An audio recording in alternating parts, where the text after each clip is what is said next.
봤어요. 안 믿는 분들 힘들 때 막 그 무거운 삶의 그 현장에서 그 어깨를 누르는 고통, 그게 있을 때 어떡하나 이렇게 지켜봤습니다. 봤더니 친구나 아니면 어떤 선배에게 술을 사달라고 전화를 해서 술을 같이 먹고 그 술을 마시면서 위로를 받습니다.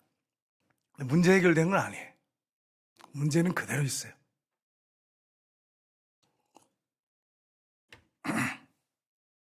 문제는 그대로 있는데 마음에 잠깐 위로를 받는 거예요.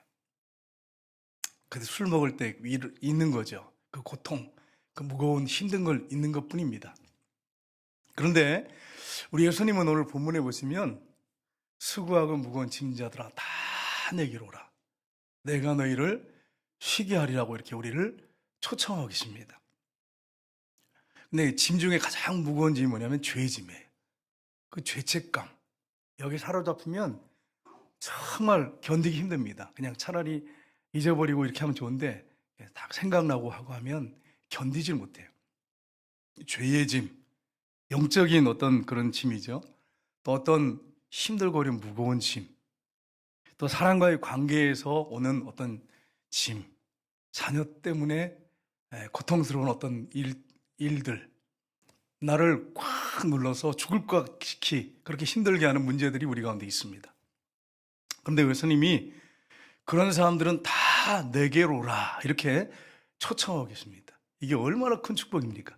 다 내게로 오래. 누구든지.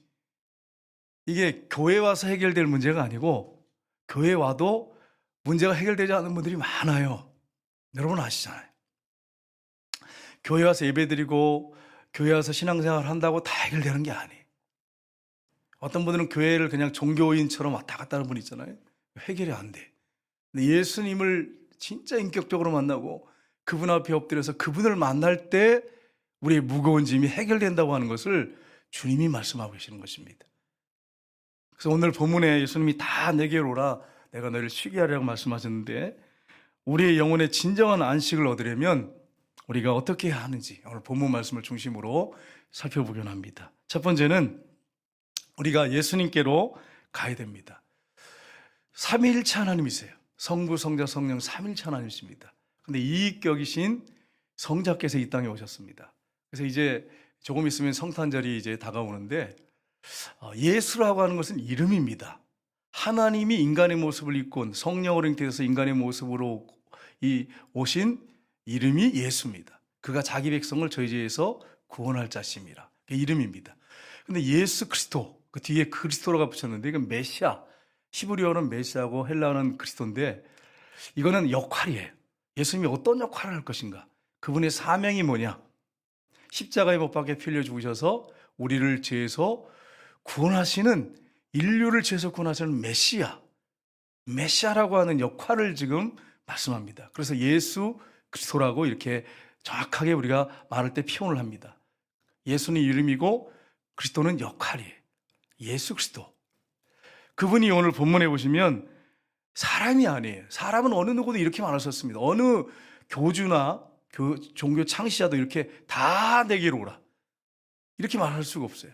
오늘 본문에 보시면 예수님이 말씀하십니다. 28절 상반절에 같이 읽겠습니다. 수고하고 무거운 짐자들아 다 내게로 오라. 아멘. 다 내게로 오는데 누가 오라고 말씀하셨습니까? 수고하고 무거운 짐진 자들아. 그 짐이 너무 무거워서 내가 견디지 못하고 힘들어하는 자들아 다 내게로 오라. 이렇게 말씀하고 있는 것입니다. 여러분과 제가 주님께로 가는 역사가 있기를 주님으로 축복합니다. 여러분이 감당할 수 없는 문제, 나는 도저히 이 문제 해결할 수 없습니다. 나는 절망적입니다. 포기하고 싶습니다. 때로는 극단적인 생각도 할 때도 있었습니다. 그렇게 하면 안 되죠. 주님이 계시는데 여러분 소망이 있는데 그분이 해결해 주실 텐데 극단적인 생각하면 안 되죠. 다 내게로 오라 이렇게 주님이 분명하게 말씀하십니다. 여러분 성경에 보면 생활고로 고통당하는 베드로가 있었습니다. 날마다 그물을 던져야 하는. 근데 그 생활고는 해결이 안 돼. 가난하게 사는 어부인 베드로. 물론 어떤 분들은 또 베드로가 잘 살았다 그런 분도 있는데 여러분 잘 살았으면 밤새도록 그물 던질 이유가 없지요. 그러니까 우리가 좀 그분에 대해서 좀 살펴봐야 돼요. 그 터만 있거든요. 터를 보고 잘 산 집이었다 그러는데, 여러분 시골집도 큰 땅을 갖고 있는데 찢어지게 가난한 사람도 많잖아요. 베드로 집이 있지 않고 터가 있다면 터. 그거 보고 넓으면 잘 살았다 그렇게 말할 수 있습니까? 시골에 땅만 있는데 별로 쓸모없는 땅이죠. 그런데 집터가 있단 말이에요. 그런 분들 보고 잘 살았다 이렇게 말할 수 있습니까? 찢어지게 가난하게 밤새도록 금을 던지는. 근데 그 베드로에게 동생 안드레가 와서 이야기합니다. 요한복음 1장 41절 42절에 보시면 이렇게 되어 있습니다. 같이 읽겠습니다. 그가 먼저 자기 형제 시몬을 찾아 말하되 우리 아가 메시아를 만났다고. 메시아를 번역하면 그리스도라. 데리고 예수께로 오니 예수께서 보시고 이르시되 내가 요한의 아들 시몬이니 장차 게바라 하리라 하시니라. 아멘. 게바를 번역하면 베드로라. 시몬이 베드로라는 이름을 하나 예수님께 받은 것입니다. 베드로란 말은 페트라, 바위, 반석 그런 뜻입니다. 그러니까 생활고로 늘 지쳐있던 베드로를 부르셔서 제자로 부르신 것입니다. 그런데 예수님을 만나고 베드로가 힘든 일들을 있었지만 영혼의 진정한 안식을 그는 얻게 됐어요. 마음의 진정한 쉼을 얻게 됐습니다. 그리고 성경에 보면 빌립이 친구인 나다나엘을 찾아갑니다. 그래서 전도를 하는데 1장 45절을 보시면 같이 읽겠습니다. 빌립이 나다나엘을 찾아 이르되 모세가 율법에 기록하였고 여러 선지자가 기록한 그 일을 우리가 만났으니 요셉의 아들 나사렛 예수니라. 나다나엘이 이르되 나사렛에서 무슨 선한 것이 날 수 있느냐. 빌립이 이르되 와서 보라 하니라. 아멘. 친구에게 짝친이, 아주 친한 절친이거든요. 가서 내가 예수님을 메시아를 만났는데 그분에게 한번 가보자. 이러니까 어디 출신이냐. 나사렛 출신이다. 나사렛에서 무슨 선한 것이 나겠느냐. 아주 벽천이고 가난한 사람들만 모여 사는 동네, 거기서 무슨 선한 것이 나오겠냐. 이렇게 얘기한 것입니다. 그를 데리고 왔어요. 왔는데 예수님이 딱 보자마자 나다나엘을 보시더니 보라, 이 사람은 그 마음에 간사함이 없도다. 이렇게 얘기하시는 거예요. 본 적이 한 번도 없는데.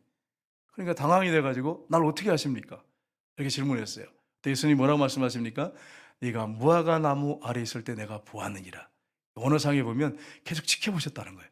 근데 나다나엘이 뭐 했느냐? 무화과 나무 아래에서 매일 아무도 모르게 은밀하게, 가족 식구도 아무도 몰라요. 친척도 몰라, 친구도 몰라. 혼자 앉아서 이스라엘 위해서 기도하고 메시아가 빨리 오도록 기도하고 있었어요. 근데 네가 무화과 나무에 있을 때 내가 계속 지켜봤다. 처음 보는 사람이. 그러니까 뭐라고 고백합니까? 당신은 하나님의 아들이요 이스라엘의 임금이로소이다. 이렇게 고백을 해요. 그리고 예수님을 따라요. 그게 누구냐? 나다나엘이 나중에 여러분 다데오라고 이렇게 제자 이름 보면 다데오가 나다나엘입니다. 예수님을 만났을 때 그는 진정한 고민하면서 이스라엘 놓고 고민하고 있을 때 그가 예수님을 만나서 진정한 안식을 얻게 됐어요. 성경에 보면 마리아는 막달라 마리아는 7 귀신을 들렸습니다. 그런데 사람들이 데리고 왔을 때 예수님이 7 귀신을 쫓아주시고 그가 예수님을 따라다니면서 예수님을 섬깁니다. 물질로 섬기고 정말 열심히 봉사합니다. 나중에 예수님이 십자가에 못 박혀 죽으시고 부활하셨을 때 제일 먼저 7 귀신 들렸던 마리아가 예수님을 첫 번째로 목격합니다. 이런 엄청난 은혜를 주셨어요. 그는 예수님을 통해서 진정한 마음의 안식과 쉼을 얻게 됐습니다. 여러분, 우리가 예수님을 만나면 진정한 안식을 얻게 되고 쉼을 얻게 되는데 죄 문제 여기를 호락인 분들이 많습니다. 죄 때문에 막 힘들어하고 고통스러워하는 분이 많아요. 또 어떤 분들은 율법을 지킴으로 구원받는다고 생각해서 나름대로 막 노력하고 선행을 하고 하는데 그것마다도 잘 안 돼. 여러분, 우리가 율법을 다 어떻게 지킬 수 있겠어요? 어떻게 선행을 통해서 구원을 받을 수 있겠어요? 착각하는 거죠. 그게 너무너무 힘든 거예요. 안 되는 거예요. 마음엔 이렇게 원치 않는데 착한 일을 해야 천국 간다니까. 그게 마음대로 안 돼. 속은 막 미운데 억지로 하는 경우도 거의 대부분이잖아요. 그렇게 우리가 선행할 수도 있지만 이게 얼마나 무거운 짐이겠어요. 그뿐입니까? 영적 파산하는 사람들, 영적으로 신앙생활을 하는데 영적으로 많이 파산됐어요. 영적으로 너무 힘들어. 그런 분들 오라고 말씀하세요. 자녀 문제 때문에 고통스러워하는 분들 오라고 말씀하세요. 가정의 어떤 문제 때문에 안식이 없고 집에 들어가서 평안하지 않아. 집에 들어가면 너무 힘들고 고통스러워. 그런 분들에게 예수님이 초청하세요. 무거운 짐자를 다 내기로 하고 말씀하세요. 여기서 다란 말이 원어상에 파스라는 단어입니다. 모든 어떤 짐이든 갖고 있는 사람들은 다 내기로 오라. 그렇게 예수님 말씀하신 것입니다. 여러분, 우리가 예수님께 가야 되는데 예수님께 가지 못한 사람들은 진정한 쉼과 안식을 얻지 못합니다.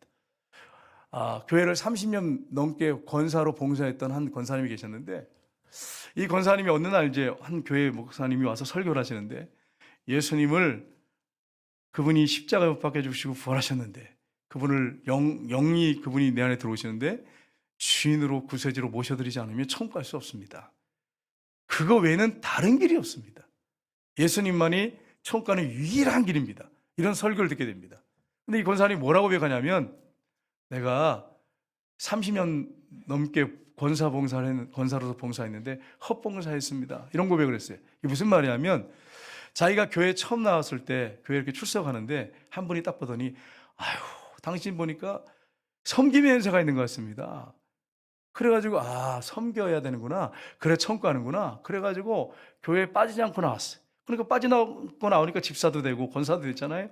그래서 막 교회에서 헌금도 하고 주일 열심히 예배도 드리고 또 설거지도 하고 청소도 하고, 자기가 또 설거지 하겠다고 도맡아가지고 30년 넘게 주방에서 설거지만 했어요. 근데 자기는 어떻게 생각했냐면, 이렇게 해야 천국 간다고 생각한 거예요. 이렇게 봉사하고 예배드리고 막 이렇게 내가 설거지를 계속하고 봉사하고 막 헌신하고 땀 흘리고 이래야 천국 간다고 생각한 거예요. 그러니까 여러분, 어떨 때는 하기 싫잖아. 얼마나 힘들겠어요. 근데도 천국 가야 되니까 하는 거야. 마음에는 없어요. 막 화가 나고 짜증도 나는데 천국 가야지 그러면서 헛신앙생활 한 거죠. 헛신앙생활 한 거예요. 예수님을 주인으로 구세주로 모셔드리고 그 다음 일이죠. 너무 감사해서 감격해서 하는 것이 주의 봉사예요. 주의 일이에요. 천국 가려고 하는 게 아니고, 천국 가려고 교회 오는 게 아니고, 나 같은 죄인을 구원해 주셔서 예수 믿고 천국 가게 해주셔서 하나님 딸 삼으시고 아들 삼아서 감사합니다. 그래서 교회 나와서 예배드리고 헌금도 하고 봉사하고 충성하고 헌신하는 거예요. 천국 가려고 그렇게 하면 이거는 무거운 짐이 되는 겁니다. 그게 아니에요.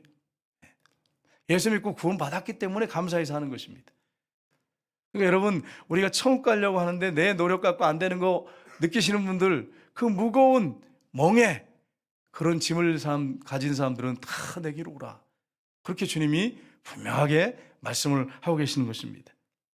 두 번째는 예수 그리스도께서 안식을 주심을 믿어야 됩니다. 우리 28절을 한번 다시 읽어보겠습니다. 같이 읽겠습니다. 수고하고 무거운 짐자들아 다 내게로 오라. 내가 너희를 쉬게 하리라. 아멘. 예수님이 어떻게 해주시겠다고 말씀하셨어요? 쉬게 해주겠다고 말씀하셨어요.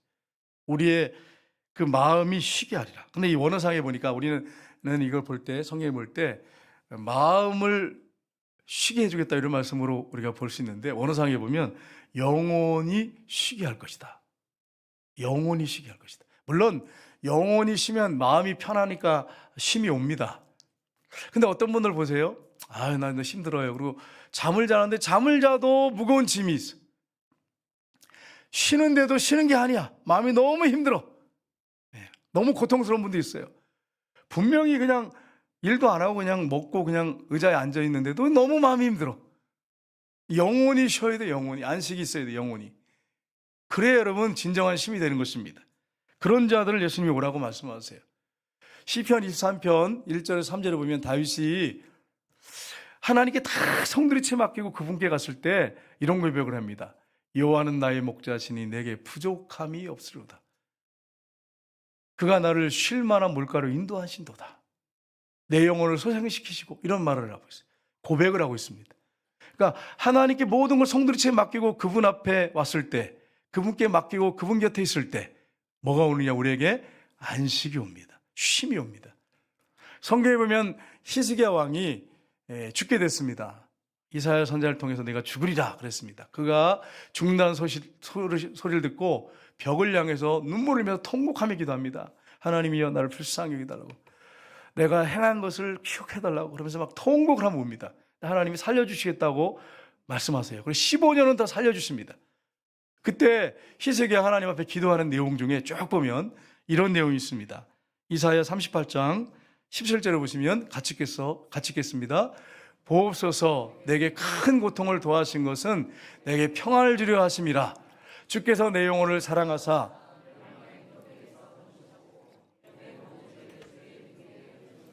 아멘.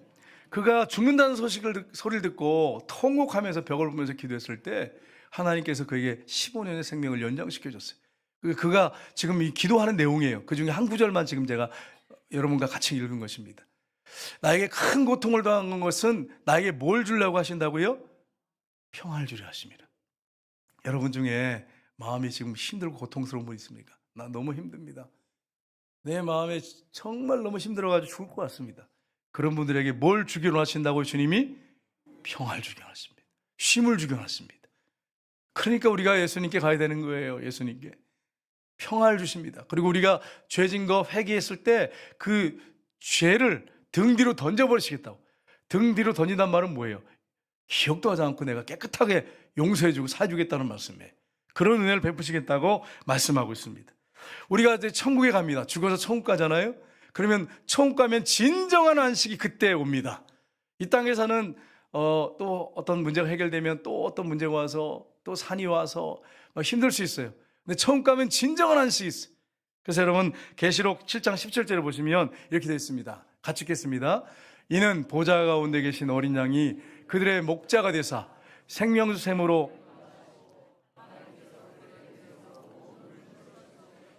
아멘. 우리 예수님이 어린 양이신 예수님이 선한 목자신 예수님이 우리를 생명수 샘으로 인도하시고 우리 하나님께서 우리의 눈에서 눈물을 닦아주신다고. 주님 때문에 흘렸던 눈물, 정말 힘들고 어려울 때 주님 앞에 통곡하며 울었던 그 사연들 우리 하나님 다 아시잖아요. 아팠던 일들, 전도하다가 핍박당한 일들, 예수 믿는 것 때문에 공격받고 힘들었던 남모르게 흘렸던 눈물들, 주님께서 그때 눈물을 다 씻어주시고 천국 가면 영원한 안식이 있습니다. 이 땅에서 예수님과 동행하고 주님 앞에 가면 우리가 안식을 누립니다. 그런데 어떨 때 보면 또 어려움이 오면 또 고통이 올 수 있잖아요. 그래서 주님께 늘 가지고 나가고 주님과 함께 있으면 동행하면 안식을 얻습니다. 근데 천국에 가면 고통이 아예 사라져버려요. 영원한 안식이 옵니다. 그때가 우리를 기다리고 있습니다. 그러니까 여러분 천국 소망 가운데 사시기를 주님으로 축복합니다. 예수님은 우리에게 진정한 쉼과 안식을 주시는 분이십니다. 세 번째는 예수 그리스도의 말씀에 순종해야 됩니다. 예수님 말씀하십니다. 29절 30절 보시면 같이 읽겠습니다. 나는 마음이 온유하고 겸손하니 나의 멍에를 메고 내게 배우라. 그리하면 너의 마음이 쉼을 얻으리니 이는 내 멍에는 쉽고 내 짐은 가벼움이라 하시니라. 아멘. 지금 내가 진 짐도 한 짐인데 어깨를 누르는 고통이 너무 힘든데 뭐라고 예수님 말씀하시냐면 다 내게로 오라 그렇게 말씀하시고 쉬게 하시겠다고 하신 다음에 바로 이어서 나는 마음이 온유하고 겸손하니 나의 멍에를 메고 내게 배우라. 멍에가 뭡니까? 소 어깨에 이렇게 휘어진 나무예요. 이 나무하고 연결해서 짐을 끌고 또 밭을 갈기도 하지 않습니까? 그 얼마나 무거운데 아니 이걸 메라니요. 나도 지금 한 짐인데 너무 힘든데 또 멍에를 메어 주신다고요? 이게 무슨 말이냐면 원어상에 보면은 맞춘 신발처럼 나에게 꼭 맞는 걸 주셔서 쉬게 하신다는 말씀이에요. 여러분. 우리가 생각할 때는 나 짐도 무거운데 또 멍에까지 옮기시면 얼마나 힘들어요. 근데 원어상에 보면 그게 아니고 나한테 꼭 맞는 거. 제가 군대에 있을 때 전투화를 주는 거예요. 너무 커가지고 이거 큽니다 했더니 네 발을 군화에다 맞춰 이러는 거예요. 군복을 너무 커. 그래가지고 이거 좀 큰데 이랬더니 네 몸을 옷에 맞춰. 그래서 이걸 막 걷고 다녔어. 그러니까 농부같이 보여. 농부. 내가 처음에 2등병으로 훈련병으로 들어갔을 때 이게 걷고 이렇게 다니면 이게 농부지요, 여러분. 이게 군인입니까? 물론 이제 짬밥을 먹으니까 좋은 옷 챙겨서 입으니까 뭐 대려 입고 하니까 멋있었지만 이게 접어서 입고 다녀야 돼. 왜냐면 옷 맞춰라 그러니까 몸을 옷에 맞추라고. 그런 옷이 아니고 꼭 몸에 맞는 옷, 신발처럼 너희한테 맞는 그런 멍에를 매주겠다. 네가 감당 못하는 거 주지 않는다. 근데 여러분 이 멍에는 우리가 생각하는 멍에하고 달라요. 우리나라 이제 밥 가는 모습을 한번 볼까요? 밥 가는 모습 보면 이렇게 되죠. 우리 대부분 소 한 마리 다 끓습니다. 저도 늘 어릴 때 이제 시골에 보면 초등학교 때 보면 이렇게 갈더라고요. 근데 이스라엘은 이 소가 밭을 가는 게 달라요. 멍에를, 저기 나무가 멍에거든요. 소 어깨에. 아마 다음 그 사진 한번 볼까요? 이렇게 돼 있어요. 그래서 두 마리가 항상 이스라엘은 끊어요. 이제 외국에 가면 두 마리가 끄는 경우도 있지만 대부분 한 마리 끄는 경우도 많습니다. 네, 두 마리가 이렇게 끊습니다. 근데 힘 있는 황소나 암소가 끌고요. 사실은 새끼는 목만 이렇게 끼고 가는 거예요. 목만 끼고 그냥 그 힘 안 써요. 그냥 이렇게 가는 거예요. 이렇게 가는 거. 그게 멍에예요. 주님이 우리에게 매주는 멍에. 따라가기만 하면 돼. 순종하기만 하면 돼. 여러분, 한 선교사님이 이제 그 중국에 가셨는데 중국에 가서 보니까 이렇게 소 두 마리가 끄는 이렇게 쟁기질을 하는 걸 봤어요. 이 그림처럼 끌고 가는 걸 봤어요. 근데 새끼 소가 너무 어려. 그 불쌍해가지고 그 주인한테 아유 안타깝다고 애처롭다고 저 새끼는 좀 쉬게 하고 어미 그냥 끌게 하시지 왜 그러세요? 이렇게 주인한테 얘기하니까 그 주인이 하는 말이 새끼 소는 그냥 목만 이렇게 끼고 가는 겁니다. 어미 소가 다 끄는 겁니다. 그냥 놔둬도 됩니다. 훈련 받는 거죠. 이렇게 그냥 이렇게 가는 거지. 그러니까 여러분 우리가 수고와 무거운 짐자들 다 내게로 오라. 내가 너희를 쉬게 하리라. 그러면서 뭐라고 말씀했습니까? 나는 마음이 온유하고 겸손하니 나의 멍에 메고 내게 배우라. 그럼 너희 마음이 힘을 얻을 것이다. 너희 영혼이 안식을 얻을 것이다. 그렇게 말씀한 것입니다. 그러니까 여러분이 예수님께 가서 모든 짐을 다 맡기고 주님께 맡기고 따라가기만 하면 그 짐이 가벼워. 얼마든지 감당할 수 있어요. 감당 못할 거 여러분에게 주시지 않습니다. 성경에 뭐라고 말씀했습니까? 감당치 못할 시험을 당함을 허락하지 아니하시고 내가 감당 못하면 피할 길을 또 주신대. 거기다가 여러분 두려워하지 마시고 주님 앞에 엎드리시기를 주님 이름으로 축복합니다. 그리고 그분께 순종하시길 바랍니다. 무슨 말씀하시는지 순종하시기 바랍니다. 마지막 구절을 보겠습니다. 고린도후서 3장 17절입니다. 같이 읽겠습니다. 주는 영이시니 주의 영이 계신 곳에는 자유가 있느니라. 아멘. 주님에게 가서 주님 앞에 엎드려 주님께서 말씀하신 대로 순종하면 뭐가 있다고요? 자유함이 있습니다. 두려워하지 마세요. 그분이 책임져 주십니다. 그분은 책임져 주는데 우리처럼 능력이 없어서 잠깐 책임져 주는 게 아니고 주님은 아예 그냥 통째로 책임져 주시고 끝까지 책임져 주십니다. 그분께 여러분이 마음을 쏟고 그분이 말씀하신 대로 순종하십시오. 그분이 여러분을 진정한 안식의 자리로 인도하시고 지켜주실 것입니다. 그렇게 여러분 나아가시기를 주님으로 축복합니다. 이 시간 이제 이후에 오늘 성찬을 하게 되는데 오늘 새로 오신 분들이 계세요. 네. 떡도 빵도 요만하고 포도주도 요만한데 나는 못 마시게 하네? 이런 생각하시면 안 돼. 오늘 앞에 세례 받는 거 봤죠? 세례 받는 분들만 떡과 잔을 받을 수 있습니다.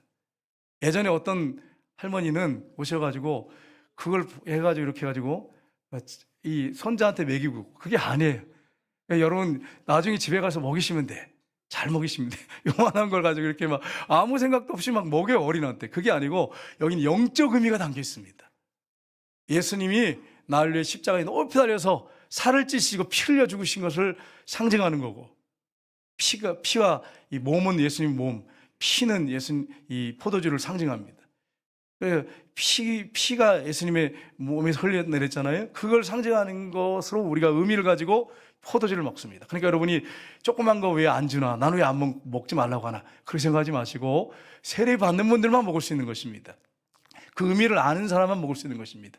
그렇게 기억하시고 세례 오신 분들은 나중에 세례 받으신 다음에 받았으면 참 좋겠습니다. 잠깐 기도.